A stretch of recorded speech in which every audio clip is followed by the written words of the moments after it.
السلام علیکم ورحمۃ اللہ۔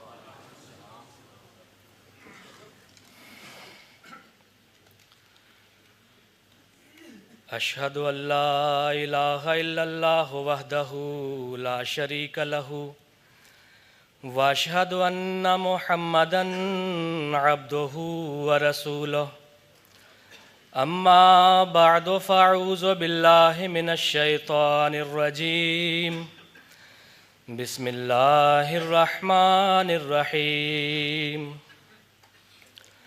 الم تر کیف ضرب اللہ مثلا کلمۃ طیبۃ کشجرۃ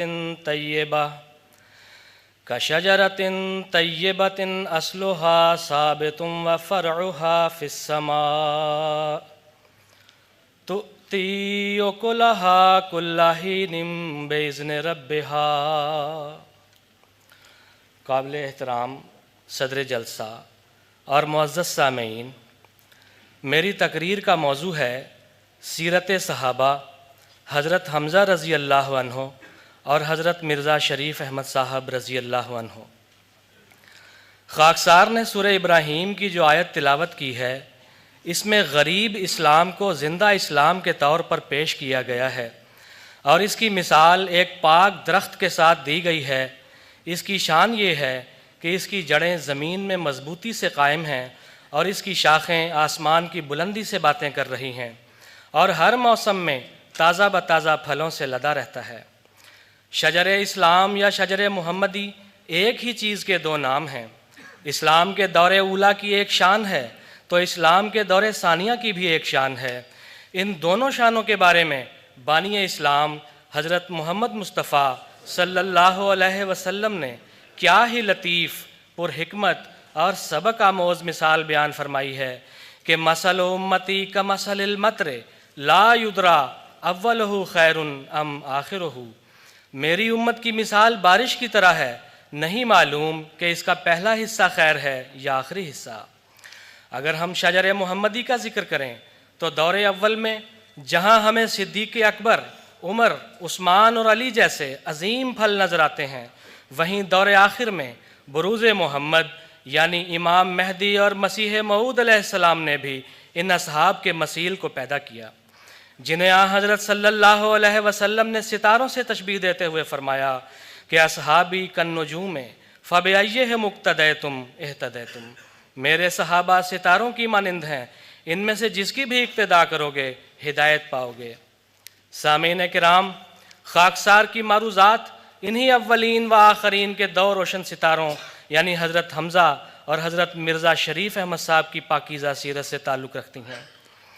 سید الشہداء، اسد اللہ اور اسد رسول جیسے عظیم القاب سے ملقب حضرت حمزہ رضی اللہ عنہ سردار قریش حضرت عبد المطلب کے صاحبزادے اور رسول اللہ صلی اللہ علیہ وسلم کے چچا تھے۔ آپ کی ولادت حضرت صلی اللہ علیہ وسلم سے 2 سال پہلے ہوئی۔ آپ کی کنیت ابو عمارہ ہے۔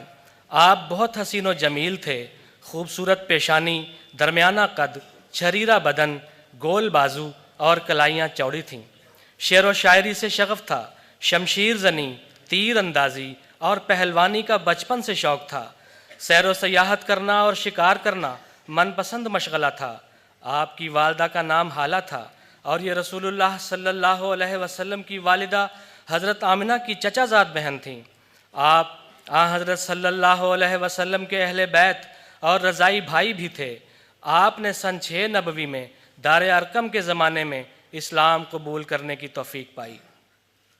آپ کے قبول اسلام کا واقعہ کچھ یوں ہے کہ ایک دن ابو جہل نے حضرت صلی اللہ علیہ وسلم کو سخت گالیاں دیں اور آپ کے منہ پر تھپڑ مارا، مگر آپ نے اسے کچھ نہ کہا۔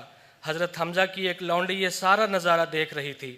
جب شام کو حضرت حمزہ شکار سے واپس آئے تو اس نے حضرت حمزہ کو سارا واقعہ سنایا اور کہا کہ تم بڑے بہادر بنے پھرتے ہو، تمہیں شرم نہیں آتی کہ تمہاری موجودگی میں تمہارے بھتیجے کے ساتھ یہ سلوک ہو رہا ہے؟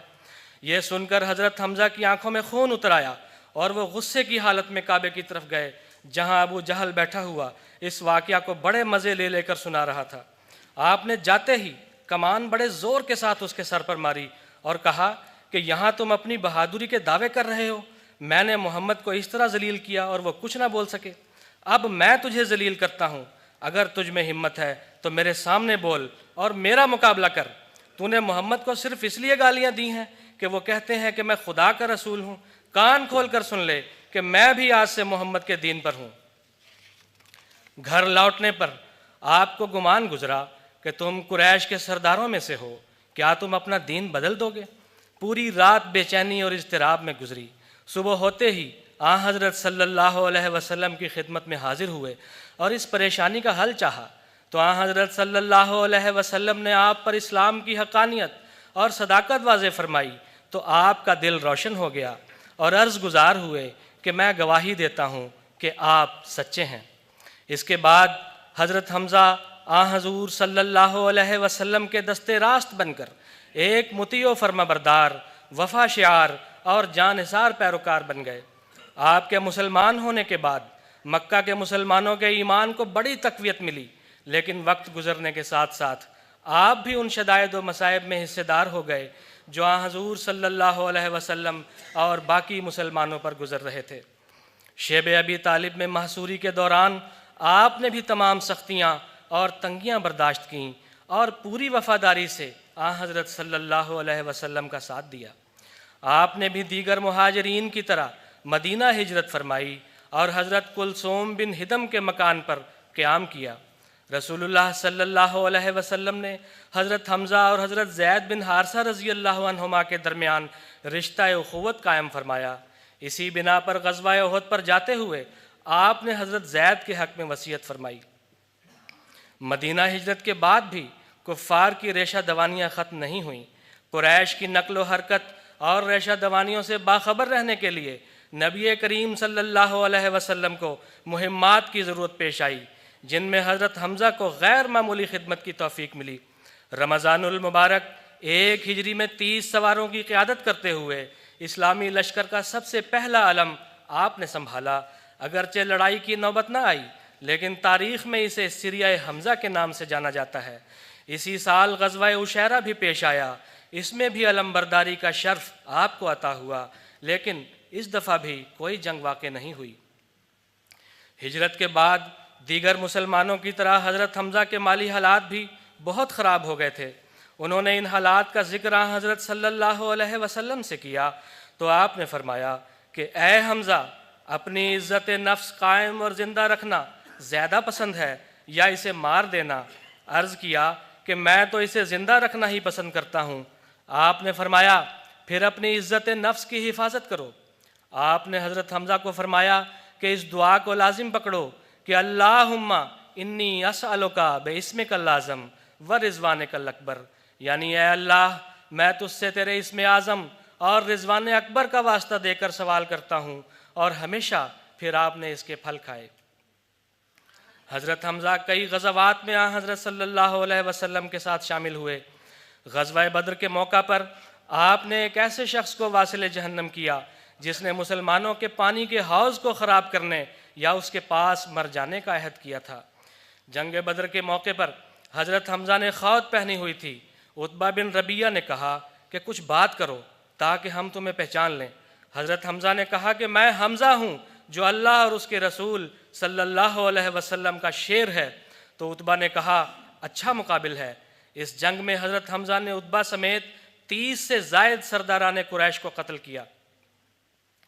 حضرت حمزہ کی بہادری کا یہ عالم تھا کہ غزوہ بدر میں کفار میں دہشت ڈالنے کے لیے آپ شتر مرغ کا پر بطور نشان جنگ لگائے ہوئے تھے۔ حضرت عبد الرحمن بن عوف سے روایت ہے کہ امیہ بن خلف نے مجھ سے پوچھا کہ یہ کون شخص ہے جس کے سینے میں شتر مرغ کا پر لگا ہوا ہے؟ میں نے کہا یہ حمزہ بن عبد المطلب ہیں۔ امیہ کہنے لگا کہ یہی وہ شخص ہے جس نے آج ہمیں سب سے زیادہ نقصان پہنچایا ہے۔ سن 2 ہجری میں ہی غزوہ بنو قینقاع پیش آیا۔ حضرت صلی اللہ علیہ وسلم نے بنو قینقاع کی عہد شکنی کے باعث ان پر فوج کشی فرمائی اور انہیں مدینہ سے جلا وطن کر دیا۔ اس موقع پر بھی حضرت حمزہ علم برداری کے منصب پر مامور تھے۔ نعرہ تکبیر! پاک محمد مصطفیٰ، صحابہ رسول، شہداء اسلام،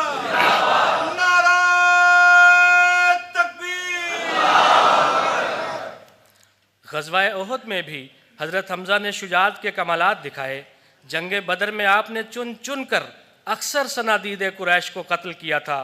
مشرکین قریش کی نگاہ میں آپ کی یہ شجاعت بہت کھٹکی تھی اور وہ سب سے زیادہ آپ کے خون کے پیاسے تھے۔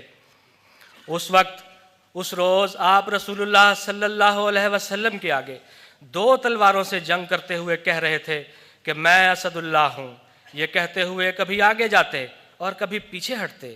اسی حالت میں یکا یک پھسل کر آپ اپنی پیٹھ کے بل گرے۔ وحشی اسود نے آپ کو دیکھ لیا اور اس نے نیزہ کھینچ کر آپ کو مارا اور آپ شہید ہو گئے۔ اس وقت آپ 59 سال کے تھے۔ روایات میں ہے کہ ہندا نے اپنے باپ کا انتقام لینے کے لیے جو بدر میں حضرت حمزہ کے ہاتھوں مارا گیا تھا، یہ نظر مان رکھی تھی کہ مجھے موقع ملا تو میں حمزہ کا کلیجہ چباؤں گی۔ جب حضرت حمزہ شہید ہو گئے تو مشرکین نے حضرت حمزہ کو مسلح کر دیا۔ وہ آپ کے جگر کا ایک ٹکڑا لائے۔ ہندا اسے لے کر چباتی رہی، مگر جب وہ اس کو نگل نہ سکی تو پھینک دیا۔ یہ واقعہ رسول اللہ صلی اللہ علیہ وسلم کو معلوم ہوا تو آپ نے فرمایا کہ اللہ نے آگ پر ہمیشہ کے لیے حرام کر دیا ہے کہ حمزہ کے گوشت میں سے کچھ چکھے۔ رسول کریم صلی اللہ علیہ وسلم حضرت حمزہ کی نعش پر آ کر کھڑے ہوئے اور فرمایا کہ اے حمزہ، تیری اس مصیبت جیسی کوئی مصیبت مجھے کبھی نہیں پہنچے گی۔ میں نے اس سے زیادہ تکلیف دہ منظر آج تک نہیں دیکھا۔ پھر آپ نے فرمایا جبریل نے آ کر مجھے خبر دی ہے کہ حمزہ بن عبد المطلب کو 7 آسمانوں میں اللہ اور اس کے رسول کا شعر لکھا گیا ہے۔ نعرہ تکبیر! نعرہ تکبیر! شہدائے اسلام! شہدائے اسلام! نعرہ تکبیر! سامعین کرام، رسول اللہ صلی اللہ علیہ وسلم نے حضرت حمزہ کی نماز جنازہ اس طرح پڑھائی کہ ہر بار ایک انصاری صحابی کی نعش حضرت حمزہ کی نعش کے ساتھ رکھ کر نماز جنازہ پڑھائی جاتی۔ اس طرح 70 مرتبہ آپ کی نماز جنازہ ادا کی گئی۔ حضرت عبداللہ بن مسعود رضی اللہ عنہ سے مروی ہے کہ میں نے کبھی یہاں حضرت صلی اللہ علیہ وسلم کو اس قدر گریہ وزاری کرتے نہیں دیکھا جس قدر آپ نے حضرت حمزہ پر گریہ وزاری کی۔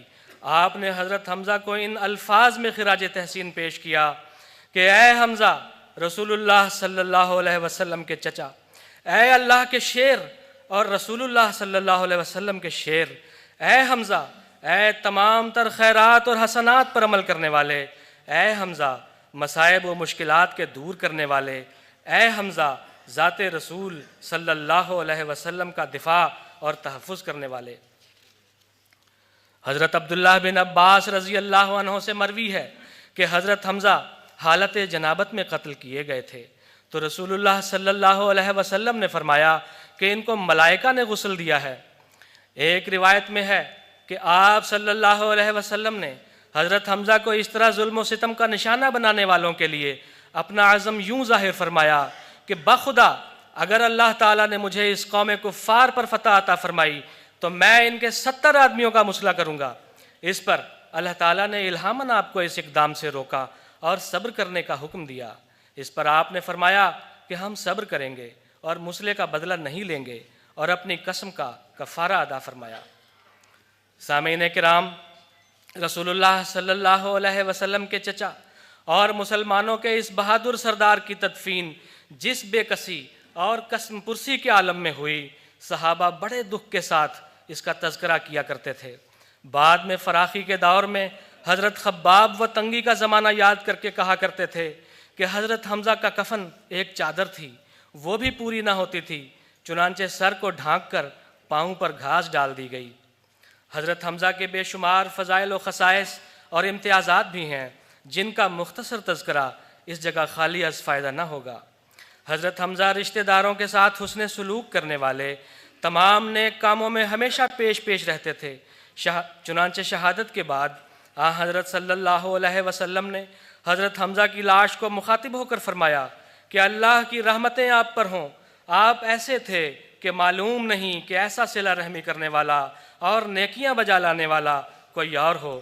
اس موقع پر آپ نے یہ آیت بھی تلاوت فرمائی کہ من المؤمنین رجال صدقوا ما عاہدوا اللہ علیہ فمنہم من قضی نحبہ ومنہم من ینتظر وما بدلوا تبدیلا، یعنی مومنوں میں سے ایسے مرد ہیں جنہوں نے جس بات پر اللہ سے عہد کیا تھا اسے سچا کر دکھایا، بس ان میں سے وہ بھی ہے جس نے اپنی منت کو پورا کر دیا، اور ان میں سے وہ بھی ہے جو ابھی انتظار کر رہا ہے، اور انہوں نے ہرگز اپنے طرز عمل میں کوئی تبدیلی نہیں کی۔ یہ آیت کریمہ رہتی دنیا تک حضرت حمزہ رضی اللہ عنہ کو ایک عظیم الشان خراج تحسین پیش کرتی رہے گی۔ مستدرک حاکم میں ہے کہ نبی کریم صلی اللہ علیہ وسلم نے شہدائے احد کی قبور کی زیارت فرمائی تو کہا، اے اللہ، بے شک تیرا بندہ اور تیرا نبی گواہی دیتا ہے کہ یہ شہید ہیں، اب تا قیامت جو بھی ان کی زیارت کر کے ان کو سلام دے گا تو یہ اس کے سلام کا جواب دیتے رہیں گے۔ چنانچہ رسول کریم صلی اللہ علیہ وسلم حضرت فاطمہ اور کبار صحابہ رضوان اللہ علیہ مجمعین حضرت حمزہ کے مزار کی زیارت کیا کرتے تھے۔ فاطمہ خزائیہ کہتی ہیں کہ ایک دن میں میدان احد سے گزر رہی تھی تو میں نے کہا، السلام علیکم یا عم رسول اللہ صلی اللہ علیہ وسلم، اے اللہ کے رسول کے چچا، آپ پر سلامتی ہو۔ تو میں نے جواب میں سنا، وعلیک السلام ورحمۃ اللہ وبرکاتہ۔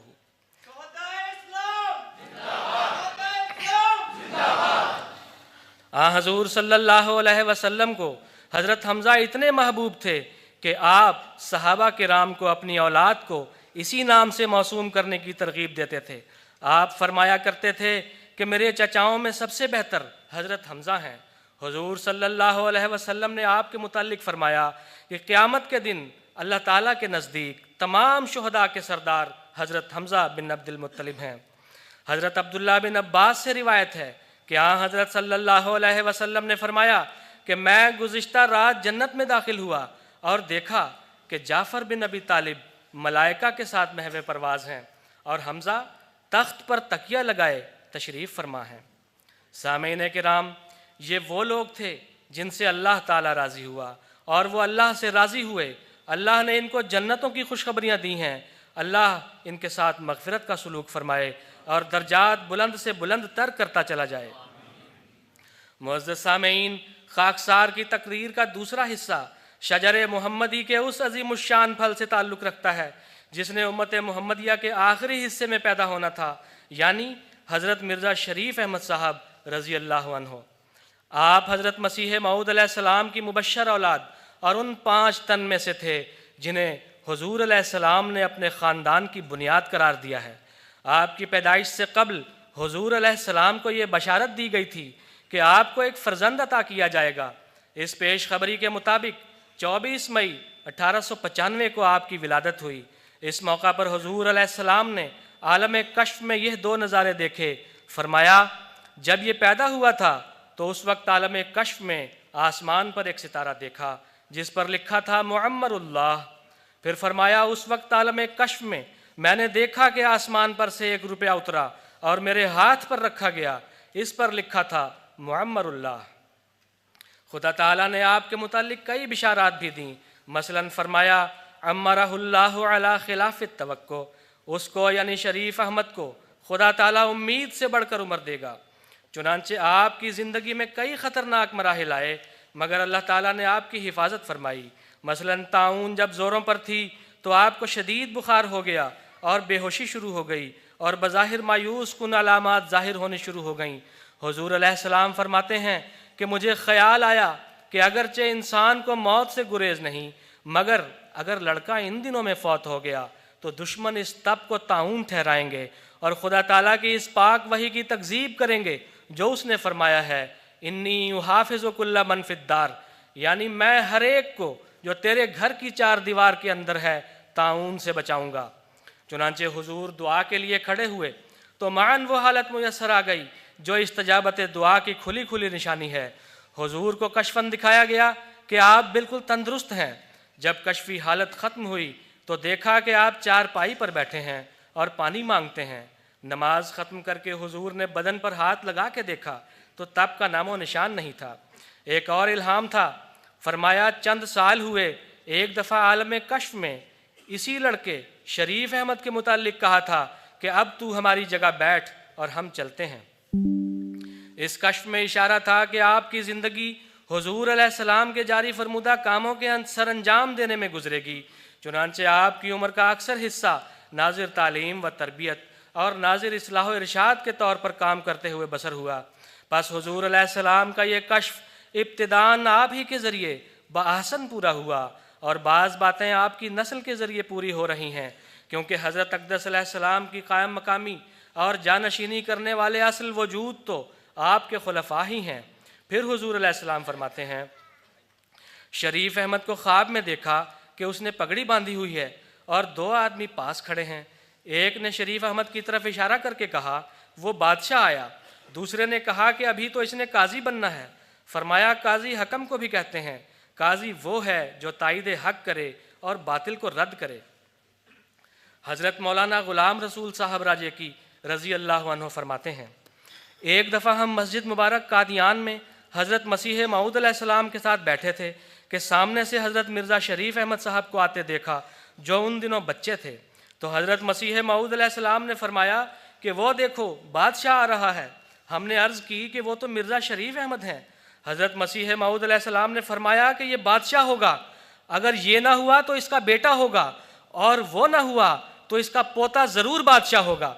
نعرہ تکبیر، اسلام احمدیہ، غلام احمد کی، غلام احمد کی، خلافت احمدیہ، حضرت خلیفۃ المسیح الخامس، نعرہ تکبیر، قادیان دارالمان زندہ باد۔ یہ پیش گوئی سیدنا حضرت مرزا مسرور احمد صاحب خلیفۃ المسیح الخامس ایدہ اللہ تعالی بنصرہ العزیز کے وجود باجود میں بڑی شان سے پوری ہو رہی ہے۔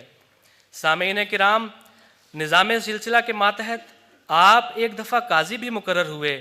مکرم شیخ بشیر احمد صاحب ایڈوکیٹ بیان کرتے ہیں کہ میں نے حضرت میاں صاحب کو نہایت صاحب الرائے پایا۔ آپ بہت جلد حقیقت کو پا لیتے تھے اور پھر اپنی رائے پر مضبوطی سے قائم ہو جاتے تھے۔ غلط نرمی اور سختی سے پوری طرح بچ کر انصاف کے ترازو کو کما حقہ قائم رکھتے تھے۔ حضور علیہ السلام نے اپنی رویا کی تشریح میں فرمایا تھا، قاضی وہ ہوتا ہے جو تائید حق کرے اور باطل کو رد کرے۔ چنانچہ وہ بادشاہ آیا، الہام کی گواہی ہر وہ شخص دے سکتا ہے جس کو آپ سے واسطہ پڑا ہو یا جس نے آپ کو قریب سے دیکھا ہو۔ آپ نے بہت شاہانہ مزاج پایا تھا۔ خرچ کرتے وقت یا خیرات کرتے وقت یہ نہیں سوچتے تھے کہ میرے پاس کچھ بچتا بھی ہے کہ نہیں۔ ہر ضرورت مند کی مدد فرماتے، کوئی سائل ملتا فوراً جیب میں ہاتھ ڈالتے اور جو نوٹ نکلتا وہ اس کو دے دیتے۔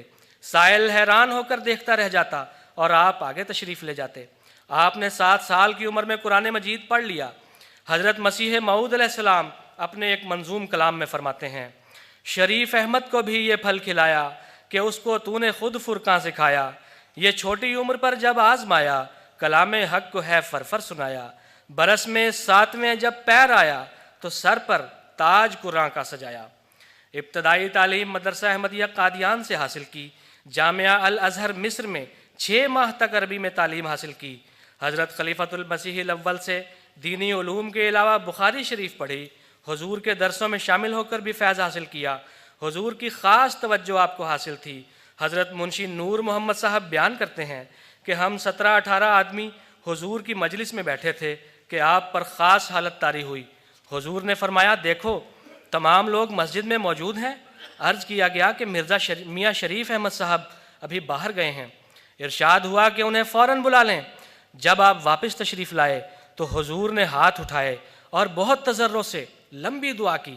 دعا سے فارغ ہو کر فرمایا کہ اللہ تعالیٰ نے مجھے اطلاع دی تھی کہ اس وقت مجلس میں شامل سب لوگ جنتی ہوں گے، اس لیے میں نے چاہا کہ ہماری اس مجلس کا کوئی ساتھی اس وقت باہر نہ رہ جائے۔ قادیان سے مربیان کی جو پہلی کلاس جاری ہوئی اس میں بھی آپ شامل تھے۔ قرآن مجید، حدیث اور علم الکلام سے آپ کو خاص لگاؤ تھا۔ کئی دفعہ رمضان المبارک کے دوران مسجد مبارک میں بخاری شریف کا درس دیا۔ آپ کو تاریخ سے بھی دلچسپی تھی، فوج اور صنعت و حرفت کے علوم پر بھی دسترس حاصل تھی۔ انگریزی اور عربی زبانوں میں خاص قابلیت رکھتے تھے۔ حضرت نواب مبارکہ بیگم صاحبہ فرماتی ہیں کہ آپ نے ظاہری تعلیم بہت التزام سے یا کالجوں وغیرہ میں حاصل نہیں کی تھی، لیکن علم وسیع اور ٹھوس تھا، علم دین کے ہر پہلو پر عبور تھا، عربی ایسی پڑھاتے تھے کہ چند دن میں پڑھنے والے کو کہیں سے کہیں پہنچا دیتے۔ 11 سال کی عمر میں آپ کا رشتہ حضرت اقدس علیہ السلام نے حضرت نواب محمد علی خان صاحب کی بیٹی حضرت بو زینب صاحبہ رضی اللہ عنہا سے تجویز فرمایا تھا۔ سامعین کرام، 13 مارچ 1914 عیسوی کو حضرت خلیفۃ المسیح الاول کا وصال ہو گیا اور 14 مارچ 1914 کو خلافت ثانیہ کا بابرکت آغاز ہوا۔ آپ نے منکرین خلافت کا ڈٹ کر مقابلہ کیا اور ہمیشہ ہی خلافت کے پرزور حامی اور علمبردار بنے رہے۔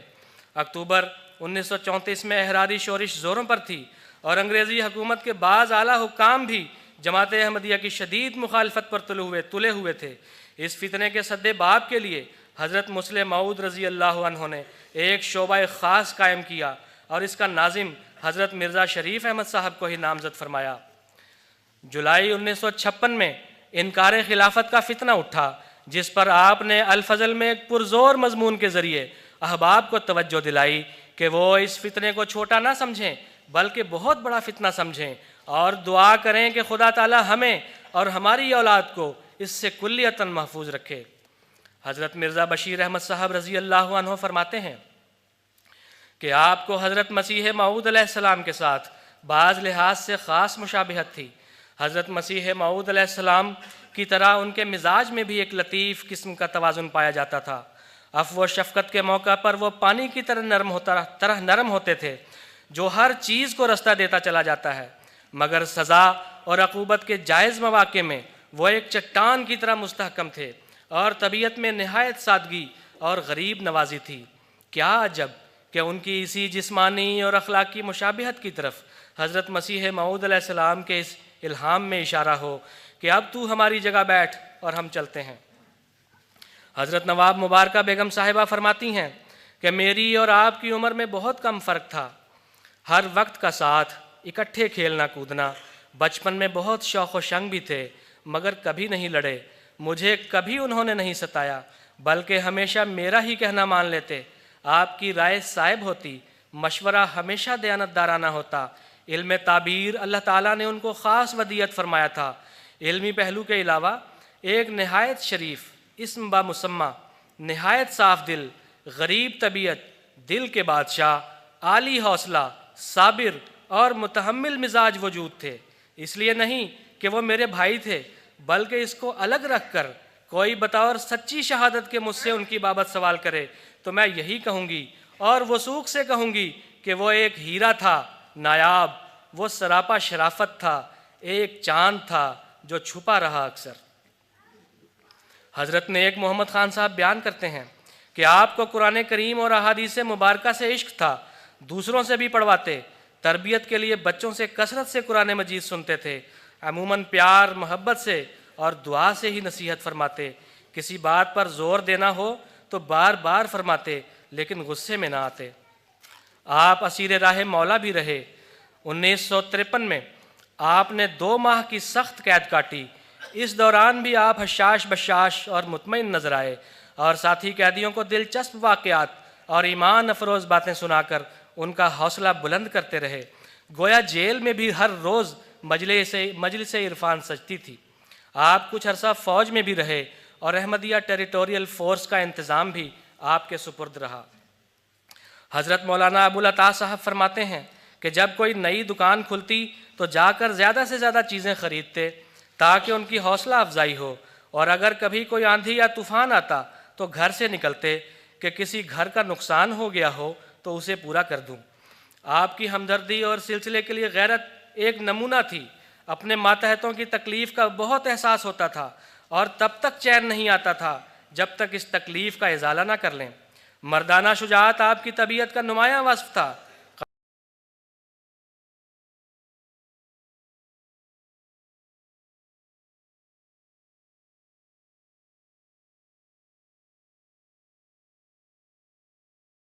قادیان میں حضرت مسلم موعود رضی اللہ عنہ نے جماعت اور شاعر اللہ کی حفاظت کے لیے نظارت خاص مقرر فرمائی، جس کا ناظر آپ کو مقرر فرمایا میں کھٹکنے لگا تو دشمن نے آپ پر ایک شخص حنیفہ کے ذریعے لاٹھی سے حملہ کروایا، لیکن خدا تعالیٰ کے فضل سے آپ محفوظ رہے، آپ بہت دلیر تھے۔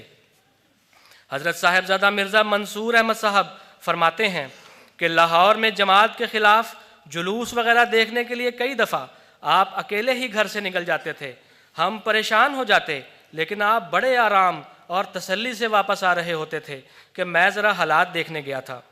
حضرت میاں صاحب بعض چیزوں کے موجد بھی تھے، مثلاً آپ نے ایک ایسا آلہ ایجاد کیا تھا جس سے شکار کے وقت فاصلہ ماپا جا سکتا تھا اور اس کے مطابق سائٹ کو فٹ کیا جا سکتا تھا۔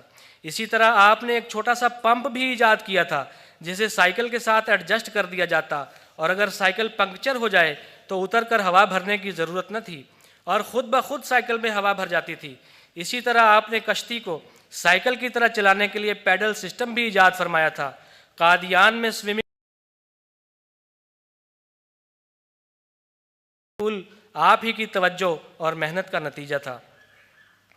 سامعین کرام، حضرت صاحبزادہ مرزا شریف احمد صاحب اوصاف حمیدہ کا دلکش نمونہ تھے۔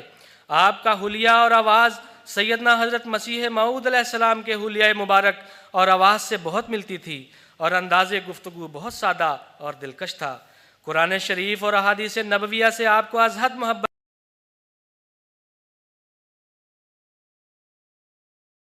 سورہ فاتحہ، درود شریف اور یا حیو یا قیوم برحمتک نستغیث اور سبحان اللہ و بحمدہ سبحان اللہ العظیم کا ورد بکثرت کرتے۔ سفر میں نماز ہمیشہ پہلے وقت میں ادا فرماتے۔ آپ صاحب کشف اور مستجاب الدعوات تھے۔ ایک مرتبہ ریاست کپورتھلا میں شکار کی غرض سے تشریف لے گئے۔ دیر ہو جانے کی وجہ سے ایک گاؤں میں رات گزارنی پڑی۔ اسی رات اس گھر میں ایک بچہ گم ہو گیا اور باوجود تلاش کرنے کے نہ ملا۔ اس پر آپ نے خاص توجہ سے دعا کرنی شروع کی۔ دعا کی حالت میں غنودگی میں آپ تعالیٰ میرے ہوتے ہوئے اس بچے کو گھر پہنچا دے۔ تھوڑی ہی دیر میں ایک معمر شخص بچے کو لے کر آ گیا اور گھر والوں نے خوشی خوشی آپ کو رخصت کیا۔ اللہ تعالیٰ نے آپ کو زبردست روحانی قوت عطا فرمائی تھی اور آپ کی توجہ بڑی اثر انگیز تھی۔ آپ نے اپنی بیماری کے ایام صبر و شکر سے گزارے اور 26 دسمبر 1961 کو جلسہ سالانہ کے افتتاح سے 2 گھنٹے قبل 66.5 سال کی عمر میں آپ نے وفات پائی۔ اسی دن حضرت مرزا بشیر احمد صاحب نے جنازہ پڑھایا اور بہشتی مقبرہ میں تدفین ہوئی۔ حضرت مسلم موعود رضی اللہ عنہ سے والہانہ عشق اور ادب کے متعلق حضرت خلیفۃ المسیح الخامس ایدہ اللہ تعالیٰ بنصر العزیز اپنے بچپن کا ایک واقعہ بیان فرماتے ہیں کہ میرے دادا حضرت مرزا شریف احمد صاحب ایک دفعہ مجھے ساتھ لے گئے کہ حضرت خلیفہ ثانی کو ملنے جانا ہے۔ جب ان کے گھر پہنچے تو وہ نیچے کھڑے ہو گئے اور مجھے کہا کہ اوپر جا کے بتا کے آؤ کہ میں ملنے آ رہا ہوں، اجازت لے کر آؤ۔ وہاں جا کر میں نے انہیں کہا کہ ابا جان نے ملنے آنا ہے۔ انہوں نے کہا ٹھیک ہے آ جائیں۔ میں نیچے آیا، ان کو بتایا، پھر وہ اوپر گئے۔ وہاں کرسی رکھی تھی ان کے سرہانے جہاں وہ لیٹے ہوئے تھے، تو انہوں نے وہ کرسی ہٹا دی اور نیچے بیٹھ گئے اور دونوں بھائیوں کی جو باتیں ہو رہی تھیں اس میں بھی آپس کا ایک تعلق اور محبت اور پیار کا اظہار دونوں طرف سے چل رہا تھا۔ معزز سامعین، اسلام کے ان دونوں ادوار کے صحابہ کی شان کے متعلق حضرت مسلم موعود رضی اللہ عنہ فرماتے ہیں، یہ لوگ جنہیں خدا تعالیٰ کے انبیاء کی صحبت حاصل ہوتی ہے، یہ لوگ انبیاء کا قرب رکھتے ہیں، خدا تعالیٰ کے نبیوں اور اس کے قائم کردہ خلفاء کے بعد دوسرے درجے پر دنیا کے امن اور سکون کا باعث ہوتے ہیں۔ آخر میں دعا ہے کہ اللہ تعالیٰ ان بزرگ صحابہ پر کروڑ ہا کروڑ رحمتیں اور برکتیں نازل فرماتا چلا جائے اور ہمیں ان کے پاکیزہ اسوے پر عمل کرنے کی توفیق عطا فرمائے۔ آمین۔ وآخر دعوانا ان الحمد للہ رب العالمین۔ جزاک اللہ۔